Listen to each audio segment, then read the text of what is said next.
1 Coríntios, do capítulo 10 ao capítulo 13. Pois não quero, irmãos, que ignoreis que nossos pais estiveram todos debaixo da nuvem e todos passaram pelo mar.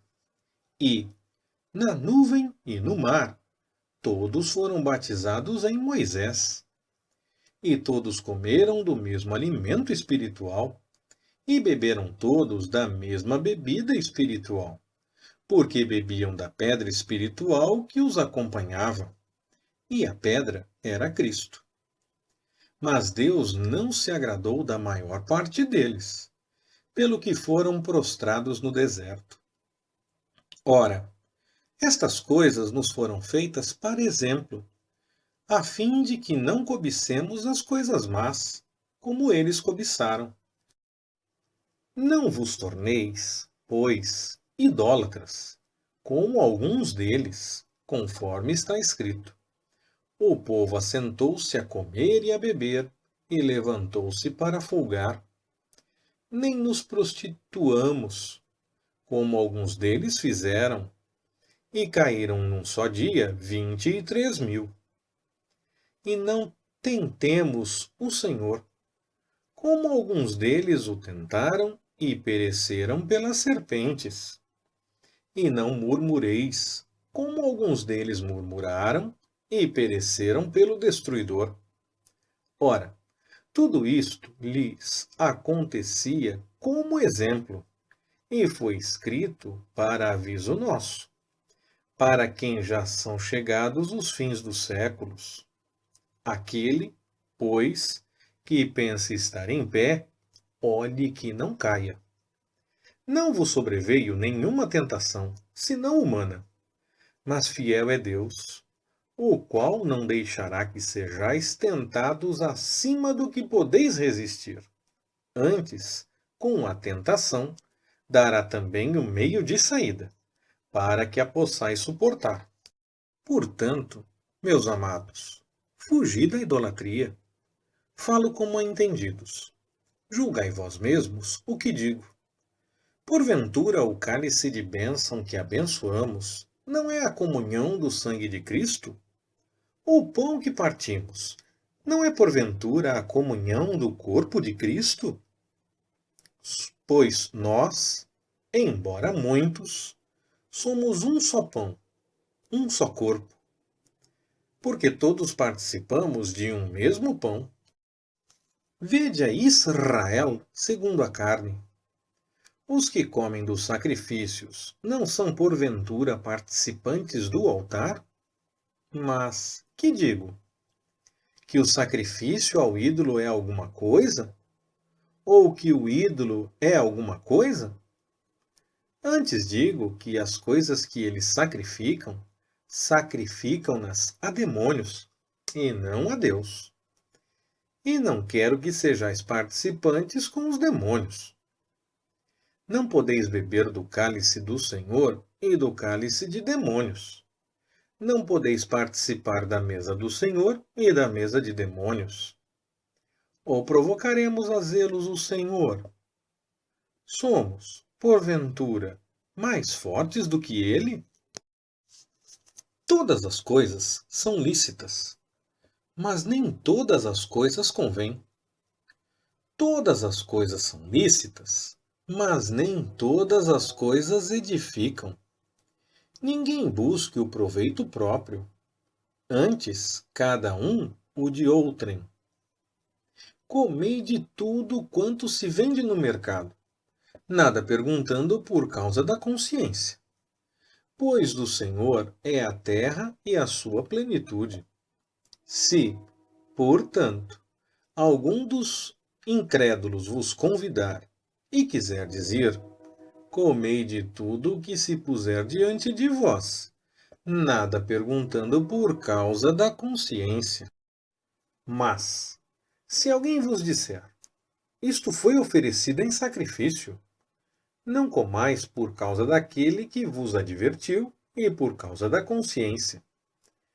Consciência, digo, não a tua, mas a do outro.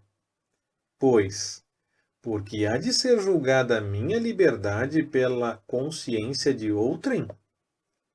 E, se eu com gratidão participo, por que sou vilipendiado por causa daquilo por que dou graças?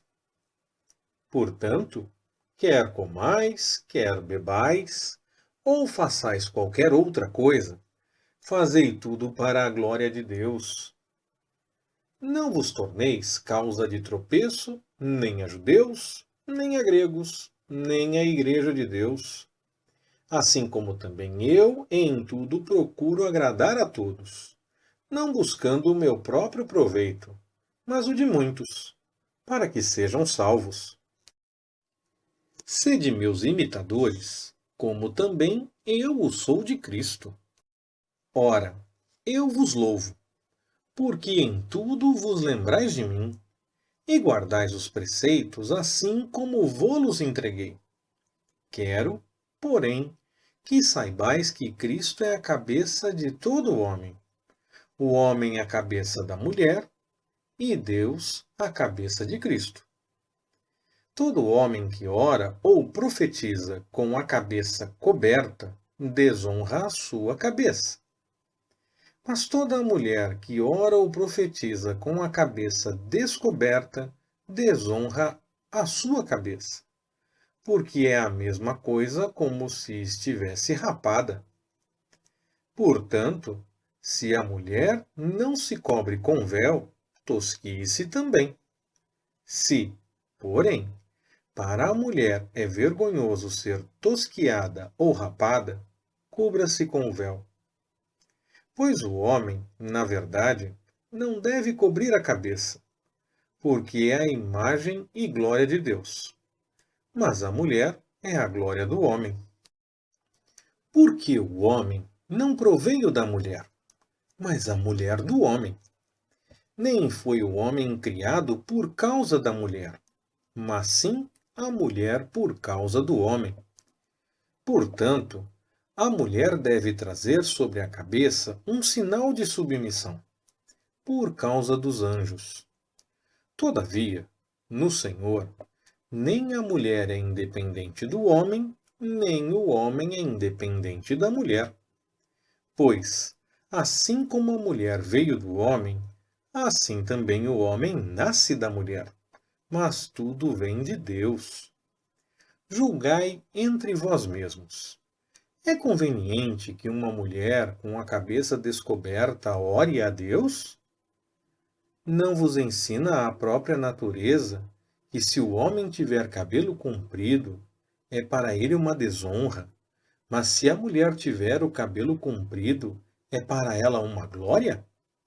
Pois a cabeleira lhe foi dada em lugar do véu. Mas, se alguém quiser ser contencioso, nós não temos tal costume, nem tampouco as igrejas de Deus. Nisto, porém, que vou dizer-vos, não vos louvo. Porquanto vos ajuntais, não para melhor, mas para pior. Por quê? Antes de tudo, ouço que quando vos ajuntais na igreja, há entre vós dissensões, e em parte o creio. E até importa que haja entre vós facções, para que os aprovados se tornem manifestos entre vós. De sorte que, quando vos ajuntais num lugar, não é para comer a ceia do Senhor, porque quando comeis, cada um toma antes de outrem a sua própria ceia. E assim um fica com fome e o outro se embriaga. Não tendes, porventura, casas onde comer e beber? Ou desprezais a igreja de Deus e envergonhais os que nada têm? Que vos direi? Louvar-vos-ei? Nisto não vos louvo. Porque eu recebi do Senhor o que também vos entreguei. Que o Senhor Jesus, na noite em que foi traído, tomou o pão e, havendo dado graças, o partiu e disse: Isto é o meu corpo que é por vós. Fazei isto em memória de mim. Semelhantemente, também, depois de cear, tomou o cálice, dizendo: Este cálice é o novo pacto no meu sangue. Fazei isto todas as vezes que o beberdes, em memória de mim.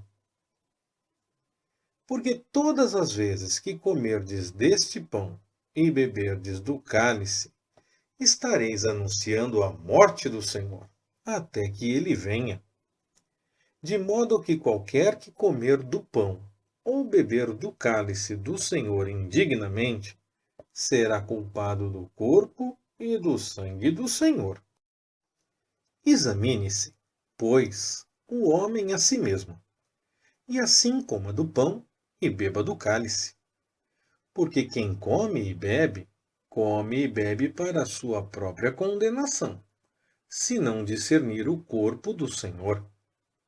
Por causa disto, há entre vós muitos fracos e enfermos, e muitos que dormem. Mas, se nós nos julgássemos a nós mesmos, não seríamos julgados. Quando, porém, somos julgados pelo Senhor, somos corrigidos, para não sermos condenados com o mundo. Portanto, meus irmãos, quando vos ajuntais para comer, esperai uns pelos outros. Se algum tiver fome, coma em casa, a fim de que não vos reunais para a condenação vossa. E as demais coisas eu as ordenarei quando for. Ora, a respeito dos dons espirituais, não quero, irmãos, que sejais ignorantes. Vós sabeis que, quando éreis gentios, vos desviáveis para os ídolos mudos, conforme éreis levados. Portanto, vos quero fazer compreender que ninguém, falando pelo Espírito de Deus, diz: Jesus é anátema. E ninguém pode dizer: Jesus é o Senhor, senão pelo Espírito Santo. Ora, há diversidade de dons, mas o Espírito é o mesmo. E há diversidade de ministérios, mas o Senhor é o mesmo. E há diversidade de operações, mas é o mesmo Deus que opera tudo em todos. A cada um, porém, é dada a manifestação do Espírito para o proveito comum.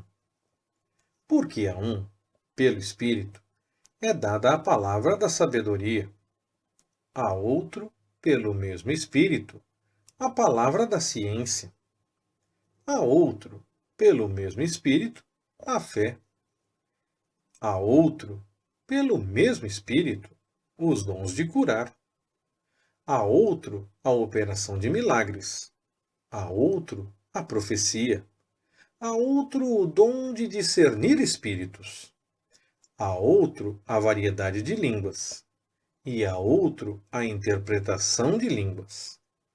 Mas um só e o mesmo Espírito opera todas estas coisas, distribuindo particularmente a cada um como quer. Porque, assim como o corpo é um e tem muitos membros, e todos os membros do corpo, embora muitos, formam um só corpo, assim também é Cristo. Pois em um só Espírito fomos todos nós batizados em um só corpo, quer judeus, quer gregos, quer escravos, quer livres. E a todos nós foi dado beber de um só Espírito.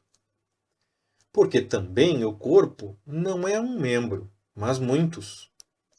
Se o pé disser, porque não sou mão, não sou do corpo, nem por isso deixará de ser do corpo. E se a orelha disser, porque não sou olho, não sou do corpo, nem por isso deixará de ser do corpo. Se o corpo todo fosse olho, onde estaria o ouvido? E se todo fosse ouvido, onde estaria o olfato? Mas Deus colocou os membros no corpo, cada um deles como quis. E, se todos fossem um só membro, onde estaria o corpo? Agora, porém, há muitos membros, mas um só corpo. E o olho não pode dizer à mão: não tenho necessidade de ti, nem ainda a cabeça aos pés: não tenho necessidade de vós. Antes, os membros do corpo, que parecem ser mais fracos, são necessários. E os membros do corpo, que reputamos serem menos honrados, a esses revestimos com muito mais honra. E os que em nós não são decorosos, têm muito mais decoro. Ao passo que os decorosos não têm necessidade disso. Mas Deus assim formou o corpo, dando muito mais honra ao que tinha falta dela, para que não haja divisão no corpo, mas que os membros tenham igual cuidado uns dos outros. De maneira que, se um membro padece, todos os membros padecem com ele. E, se um membro é honrado, todos os membros se regozijam com ele. Ora, vós sois corpo de Cristo, e individualmente seus membros. E a uns pôs Deus na igreja, primeiramente apóstolos, em segundo lugar, profetas, em terceiro, mestres, depois, operadores de milagres, depois, dons de curar, socorros, governos, variedades de línguas. Porventura, são todos apóstolos? São todos profetas? São todos mestres? São todos operadores de milagres? Todos têm o dom de curar? Falam todos em línguas? Interpretam todos? Mas procurai com zelo os maiores dons. Ademais, eu vos mostrarei um caminho sobremodo excelente. Ainda que eu falasse as línguas dos homens e dos anjos, e não tivesse amor, seria como o metal que soa ou como o símbolo que retine. E ainda que tivesse o dom de profecia e conhecesse todos os mistérios e toda a ciência, e ainda que tivesse toda a fé, de maneira tal que transportasse os montes, e não tivesse amor, nada seria. E ainda que distribuísse todos os meus bens para sustento dos pobres, e ainda que entregasse o meu corpo para ser queimado, e não tivesse amor, nada disso me aproveitaria. O amor é sofredor, é benigno. O amor não é invejoso. O amor não se vangloria, não se ensoberbece, não se porta inconvenientemente, não busca os seus próprios interesses, não se irrita, não suspeita mal. Não se regozija com a injustiça, mas se regozija com a verdade. Tudo sofre, tudo crê, tudo espera, tudo suporta. O amor jamais acaba. Mas havendo profecias, serão aniquiladas. Havendo línguas, cessarão. Havendo ciência, desaparecerá. Porque em parte conhecemos, e em parte profetizamos. Mas, quando vier o que é perfeito, então, o que é em parte será aniquilado. Quando eu era menino, pensava como menino. Mas, logo que cheguei a ser homem, acabei com as coisas de menino. Porque agora vemos como por espelho, em enigma, mas, então, veremos face a face.